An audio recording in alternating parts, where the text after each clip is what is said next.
My fiancée told her maid of honor. I already have the divorce lawyer picked out for after the honeymoon, during dress shopping. The sales assistant looked uncomfortable and later pulled me aside to warn a nice guy. I canceled everything after investigating. Her parents are now demanding their deposit back. I, 29M, overheard something that changed everything about my upcoming wedding. I thought I had found my forever person. After 3 years together, I proposed to my fiancée 6 months ago, and we had been planning what I believed would be the perfect wedding. The venue was booked, invitations sent, and I was counting down the days until I could call her my wife. Last Thursday changed everything. She had gone dress shopping with her maid of honor at an upscale bridal boutique downtown. I was supposed to pick her up afterwards since we had dinner reservations to finalize our honeymoon plans. I arrived about 20 minutes early and decided to wait in my car rather than interrupt what I knew was an important moment for her. The sales assistant, a woman in her 50s with kind eyes, approached my car. She looked nervous, wringing her hands as she asked if I was the groom. When I confirmed, she hesitated before telling me she needed to speak with me privately. Something in her expression made my stomach drop. She explained that she had been helping brides for over 15 years and had never felt compelled to do what she was about to do. While my fiancée was trying on dresses, she had made a comment to her maid of honor that made the assistant extremely uncomfortable. She said my fiancée had laughed while admiring herself in the mirror and told her friend that she already had the divorce lawyer picked out for after the honeymoon. The assistant said my fiancée had gone on to discuss how she planned to take me for everything I was worth, mentioning my family's construction business and the house I had inherited from my grandmother. She had apparently joked about how easy it would be since I was such a trusting person. I felt like I had been punched in the gut. The assistant apologized repeatedly, saying she couldn't stand by and watch someone she described as clearly being a nice guy get taken advantage of. She had seen too many marriages end badly and couldn't live with herself if she didn't warn me. When my fiancée came out of the store, she was glowing with excitement about the dress she had chosen. She chatted animatedly about the wedding during our drive to dinner, and I found myself studying her face, looking for any sign of deception. She seemed genuinely happy, which made the assistant's words even more disturbing. That night, I barely slept. I kept replaying every conversation we had ever had about money, our future, and marriage. Red flags I had previously ignored began surfacing in my memory. How she had been unusually interested in the details of my inheritance. The way she had pushed for an expensive wedding when I suggested something smaller. Her insistence that we combine our finances immediately after marriage. Over the next few days, I decided I needed to investigate before making any decisions. I started by casually bringing up prenups during conversations with mutual friends, claiming I was just curious about their opinions. Her maid of honor's reaction was telling. She became visibly uncomfortable and quickly changed the subject, which seemed odd for someone who usually had strong opinions about everything. I reached out to a private investigator, feeling ridiculous but needing answers. Within a week, he had uncovered information that shattered any remaining doubt. My fiancée had been in contact with a divorce attorney for the past 2 months. The investigator had obtained phone records showing multiple calls to the law office, and through careful questioning of the attorney's receptionist, learned that she had indeed scheduled consultations about asset division in marriages. Even more devastating was the discovery that she had been researching my family's business finances and had even visited the county recorder's office to pull information about the property I owned. The investigator found that she had printed multiple copies of documents related to my assets. The final blow came when he showed me screenshots from her private social media accounts that I had never seen. She had a separate Instagram account where she posted about her upcoming wedding, but the captions told a different story. One post from a month ago showed her engagement ring with the caption about securing her future. Another showed the venue we had booked with comments about making the investment worthwhile.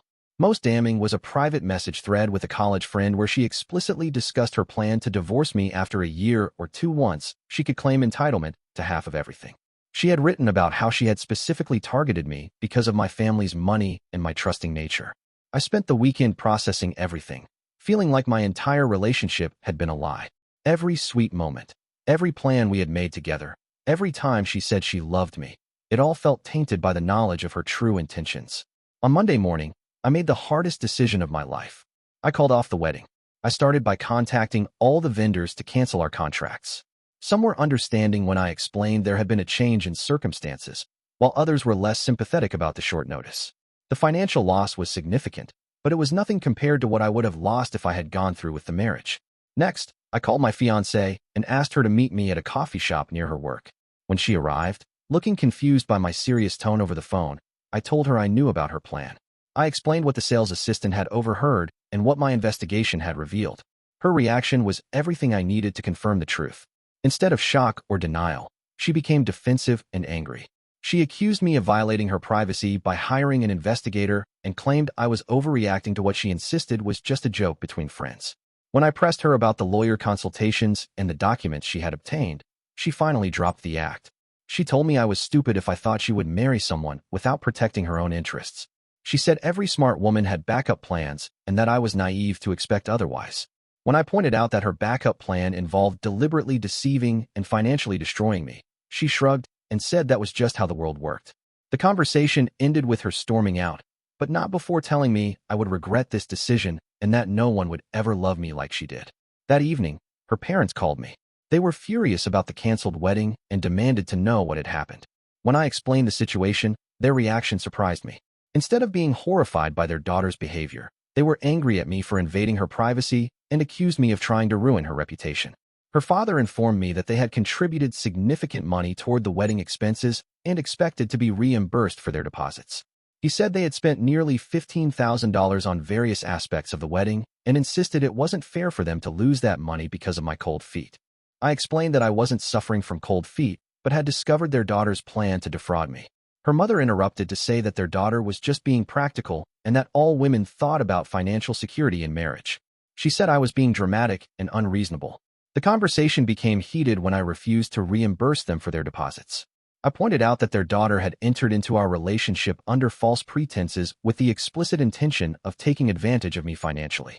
I told them that if they wanted their money back, they should ask their daughter to return the engagement ring I had given her, which was worth more than their deposits. Her father threatened to take legal action to recover their costs, claiming I had breached our agreement to marry their daughter. I calmly informed him that I had documentation proving their daughter's fraudulent intentions and that I would be happy to present that evidence in court if necessary. Update 1. The situation escalated quickly after that phone call.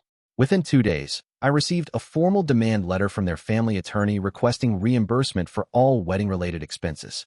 The letter accused me of breach of promise to marry and claimed I had caused significant financial and emotional damage to their family. My own attorney reviewed the letter and the evidence I had gathered. He was confident that their case had no merit, especially given the documentation of my ex-fiancée's premeditated plans to defraud me. He drafted a response explaining that their daughter's fraudulent intentions voided any obligation I might have had regarding wedding expenses. Meanwhile, word about the canceled wedding was spreading through our social circles. Most of our mutual friends were shocked by the revelations, but the reactions were mixed. Some people supported my decision and expressed horror at what my ex-fiancée had planned. Others seemed to think I had overreacted and should have tried to work things out. The most disappointing response came from her maid of honor, who I discovered had known about the plan all along. When confronted by mutual friends, she admitted that she had thought it was just talk and hadn't taken it seriously. She claimed she never believed my ex-fiancé would actually go through with a divorce, despite the evidence showing extensive planning. My ex-fiancée began spreading her own version of events, claiming I had become paranoid and controlling in the weeks before the wedding. She told people I had hired investigators to spy on her and had become obsessed with money and prenups. Some people who didn't know the full story began to view me as the villain in the situation.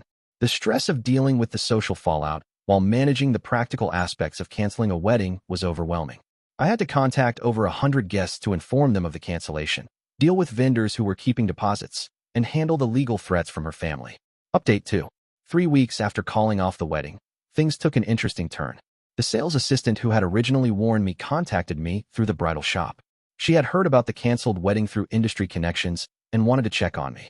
During our conversation, she mentioned that she had been thinking about our interaction and remembered additional details from that day. She told me that after my ex-fiancée and her maid of honor had left the shop, they had continued their conversation in the parking lot where she could overhear them through the open store windows. My ex-fiancée had apparently discussed specific timelines for her plan, mentioning that she wanted to wait until after we had been married for at least 18 months to file for divorce to maximize her settlement potential. Even more disturbing was the revelation that this wasn't spontaneous planning. The assistant remembered my ex-fiancée mentioning that she had researched divorce laws in our state and had specifically chosen our wedding date to optimize her legal position. She had apparently calculated that an 18-month marriage would give her the strongest claim to my assets while being short enough that she could still claim she had given the marriage a fair chance. This information was crucial because it demonstrated premeditation and planning that went back much further than I had originally discovered.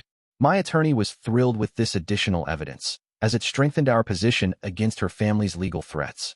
Around this same time, I learned that my ex-fiancée was already dating someone else. Mutual friends reported seeing her with a new man at restaurants and events, seemingly unbothered by our ended engagement. When I investigated further, I discovered that this wasn't a rebound relationship, but someone she had been in contact with for months before our breakup. The private investigator I had hired revealed that she had been maintaining relationships with multiple men throughout our engagement. While I found no evidence of physical infidelity, there was clear evidence that she had been cultivating backup options and keeping her possibilities open.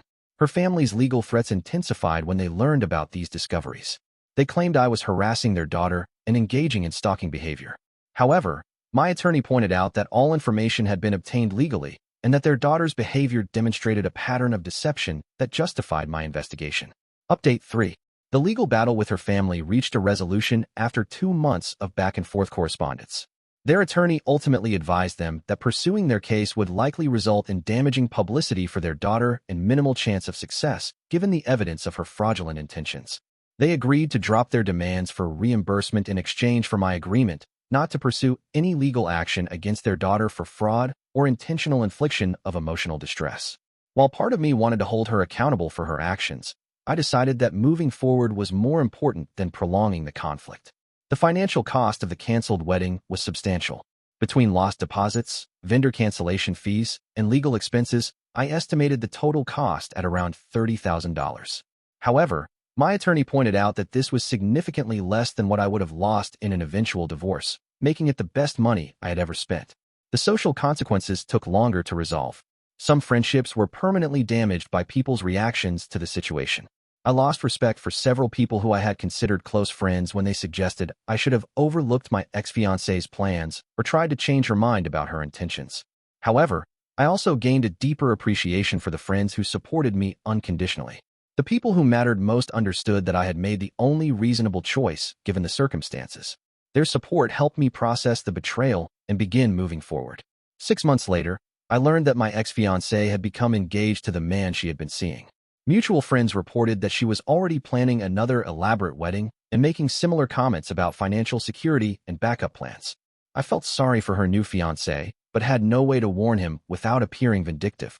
The sales assistant who had warned me sent a card thanking me for handling the situation with dignity. She wrote that she had been worried about reaching out to me initially, but was glad she had trusted her instincts. She said she had never regretted warning me and hoped she would have the courage to do the same thing again if she ever encountered a similar situation. Looking back, I realized that the signs of my ex-fiancée's true intentions had been present throughout our relationship. Her excessive interest in my finances, her pushing for expensive wedding plans, and her insistence on certain legal arrangements all made sense in retrospect. I had interpreted these behaviors as normal relationship discussions when they were actually calculated moves in a long-term plan to take advantage of me. The experience taught me valuable lessons about trust, intuition, and the importance of protecting myself in relationships. While the betrayal was devastating, I was grateful that I had discovered the truth before legally binding myself to someone who viewed me as a target rather than a partner. The irony wasn't lost on me that my ex-fiancée's overconfidence in her plan had ultimately led to its exposure.